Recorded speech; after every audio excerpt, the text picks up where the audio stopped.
Good morning, everybody. You know, we've lost way too many law enforcement across this great nation. Just here in Charlotte County, we've lost Curtis, we lost Mike, we lost Chris, and now we lost Elio.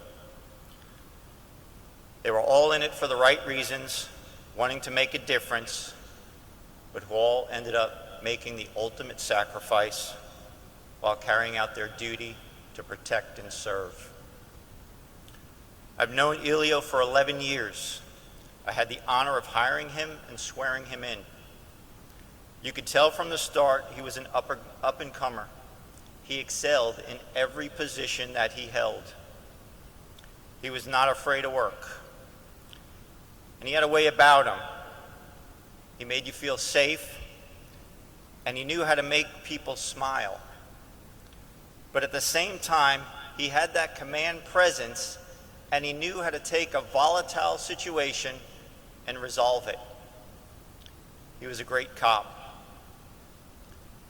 I've heard them talk about his Cuban coffee. My first experience with Cuban coffee with him was a little interesting. I put things in perspective. I've never had a cup of coffee in my life.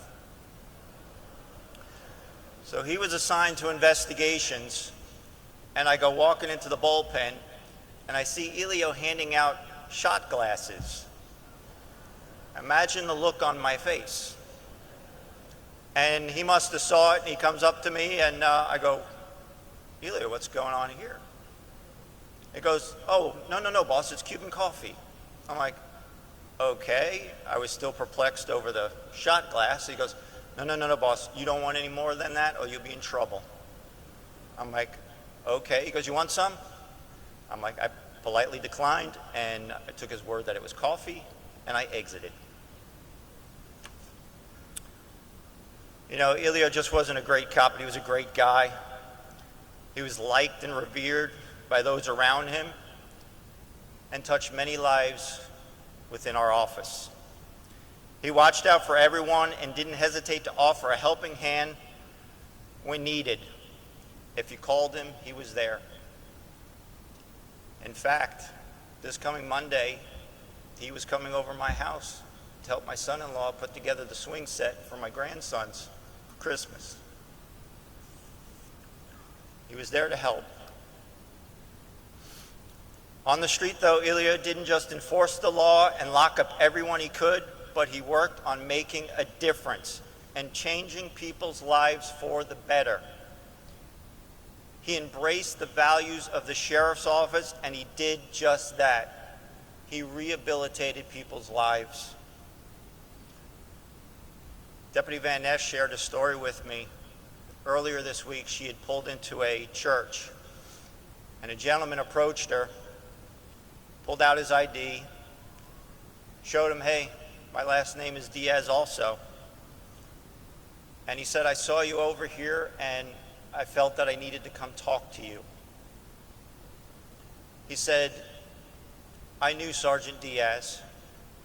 He's pulled me over a couple times, gave me some warnings. But he also came over to my house and helped me out with some situations I was in.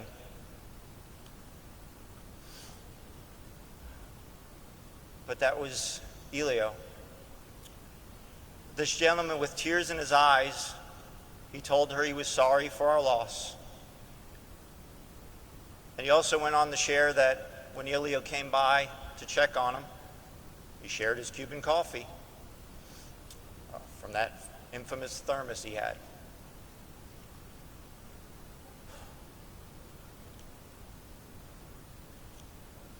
He shared, too, that while pouring him a cup of the coffee, he said, all Diaz's are related, right? The gentleman felt the need to share this, and he said he wanted us to know that we're not alone in our grief. The community grieves with us, and I know that to be true. He went on to say that Elio was one of the good ones, and he will be missed. He's certainly right. You see, he cared. And he touched people's lives in a positive way, and there are countless stories like this. Elio loved his job and was great at it. The only thing he was better at was being a husband, being a father, and the only thing he loved more was his family. He really loved you guys and was proud of each and every one of you, and you can tell that by the look on his face every time he spoke about you. I know you're all hurting, and I wish I had the words that could take your pain away. They say he has a plan, but none of us know what that is. But if we have faith, we know we will meet again. Thessalonians 16-17 tells us, "For the Lord himself will come down from heaven with a loud command, with the voice of the archangel, and with the trumpet call of God. And the dead in Christ will rise first. After that, we who are still alive and are left will be caught up together with them in the clouds to meet the Lord in the air, and so we will be with the Lord forever." Elio's loyalty, courage, and sacrifice will never be forgotten. So today, we not only honor his sacrifice, but we celebrate his life. Remember Elio's face, that little smirk. We remember all the good times we had with him and the good that he did. We remember him for the man he is. We remember him for how he lived. And we will never forget his family that have been left behind to carry on with that large void that will never be filled. Yessie, Kai, Kiara, Sabi, Nathan, you look around. We are your extended family, and we are here for you always. Things are going to be hard, and they're going to be hard for a while. But over time, it's going to get better. It's going to get easier. That doesn't mean we miss or love Elio any less. That can never happen.